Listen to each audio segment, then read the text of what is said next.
Vrees, dit is iets waarmee ek dink nogal baie van ons sukkel. Party van ons weet nie eers ons het sekere vrese nie. Vrees vir die toekoms, vrees vir mislukking, vrees vir mense, vrees vir die duiwel, vrees vir misdaad, vrees vir vlieg, vrees vir slange. Daar is ontsettend baie vrese waarmee ons almal te doen kry in jou lewe. En vrees kan gesond wees of dit kan jou lam lê.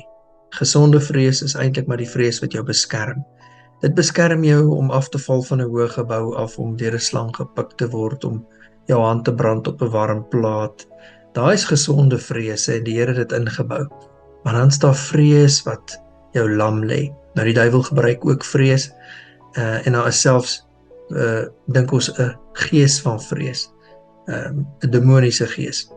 Maar dan vrees is ook eintlik in jou liggaam en is ook in jou siel en is ook in jou geesdimensie. So die Here het 'n vreesreaksie in jou liggaam ingebou en dis gesonde vrees. Dit beskerm jou teen allerlei gevare en daar is niks fout daarmee nie en die Bybel is ook nie daarteen nie.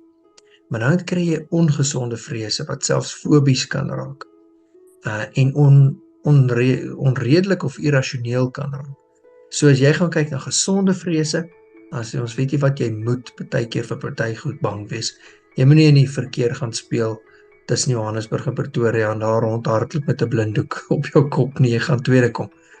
Maar jy moet ook 'n gesonde vrees vir daai snelweg hê.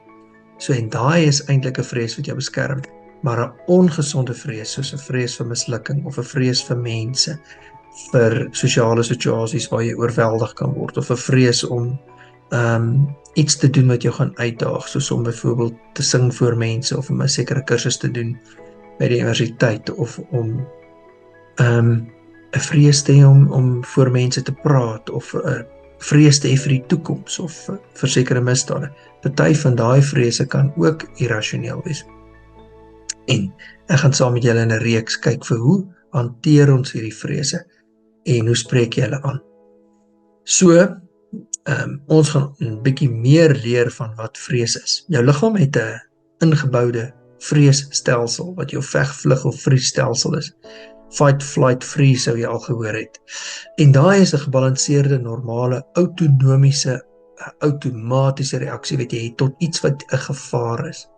Nou as dit werklik 'n gevaar is, dis 'n leeu wat op jou afstorm, dan reageer jou liggaam met daai veg, vlug en vries reaksie en dit is natuurlik.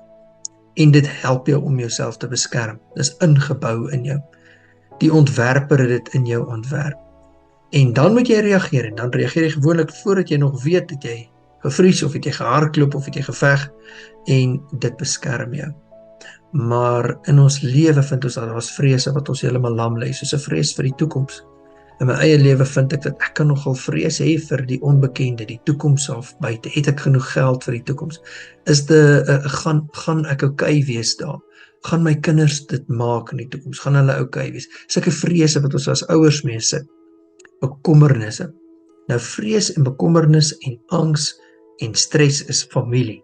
So hulle almal loop so hand aan hand en hulle is so almal min of meer dieselfde. En hulle kan lei tot verskillende stresreaksies, soos of woedereaksies, of ons drink te veel of ons slaap te min, verskillende stresreaksies in ons lewens.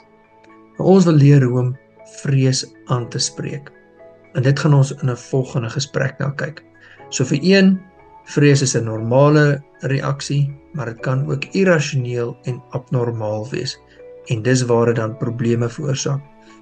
En dit lê ons eintlik lam en dit lei tot verskillende reaksies wat eintlik ook probleme kan veroorsaak, soos dat ons vries of as ons nie lekker slaap nie, of dat ons gespanne voel in ons liggaam, of geïrriteerd raak, of dalk 'n bietjie te veel substansie gebruik of dinge gebruik om jou vrees beter te maak. Maar in die volgende programmetjie wil ons kyk en sê, hoe hanteer ons hierdie vrese? Dis Erik Skuman van Sake van die Siel.